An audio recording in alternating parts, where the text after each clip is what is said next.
ಸನಾತನ ಜಾಗೃತಿಗೆ ಸ್ವಾಗತ. ನಾನು ನಿಮ್ಮ ಪುನೀತ್ ಜಿ ಕೂಡ್ಲೂರು. ಶ್ರಾವಣ ಮಾಸದ ಹುಣ್ಣಿಮೆಯನ್ನು ನಾವು ರಕ್ಷಾಬಂಧನ ಅಂತ ಆಚರಿಸ್ತೀವಿ.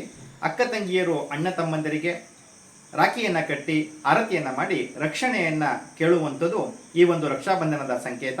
ಅದಕ್ಕೆ ಆ ಅಕ್ಕ ತಂಗಿಯರಿಗೆ ಉಡುಗೊರೆಯನ್ನು ಸಹ ಆ ಅಣ್ಣ ತಮ್ಮಂದಿರು ಕೊಡ್ತಾರೆ. ಇದು ಇವತ್ತಿನ ಪದ್ಧತಿಯಾಗಿದೆ. ಹೀಗೆ ಇದರ ಉಲ್ಲೇಖವು ನಮಗೆ ಭವಿಷ್ಯೋತ್ತರ ಪುರಾಣ, ಬ್ರಹ್ಮವೈವರ್ತತ, ಧರ್ಮ ಸಿಂಧು, ನಿರ್ಣಯ ಸಿಂಧು ಹೀಗೆ ಹಲವಾರು ಧರ್ಮ ಗ್ರಂಥಗಳಲ್ಲಿ ಸಿಗ್ತದೆ.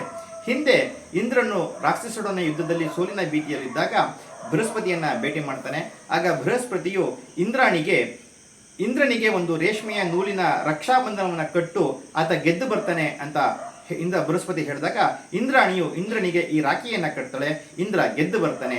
ಇಲ್ಲಿಗೆ ಒಂದು ಕಥೆಯಾದರೆ, ಮಹಾಭಾರತದಲ್ಲಿ ದ್ರೌಪದಿಯು ಕೃಷ್ಣನಿಗೆ ಕೈ ಗಾಯವಾದಂಥ ಸಂದರ್ಭದಲ್ಲಿ ತನ್ನ ಸೀರೆಯ ಸೆರಗನ್ನು ಹರಿದು ಕಟ್ಟಿ ಆ ರಕ್ತವನ್ನು ನಿಲ್ಲಿಸಿರ್ತಾಳೆ. ಆಗ ಕೃಷ್ಣ ದ್ರೌಪದಿಯನ್ನು ಏನು ಬೇಕು ಅಂತ ಕೇಳಿದಾಗ ಸರ್ವಥ ರಕ್ಷಣೆಯನ್ನು ಕೇಳ್ತಾಳೆ.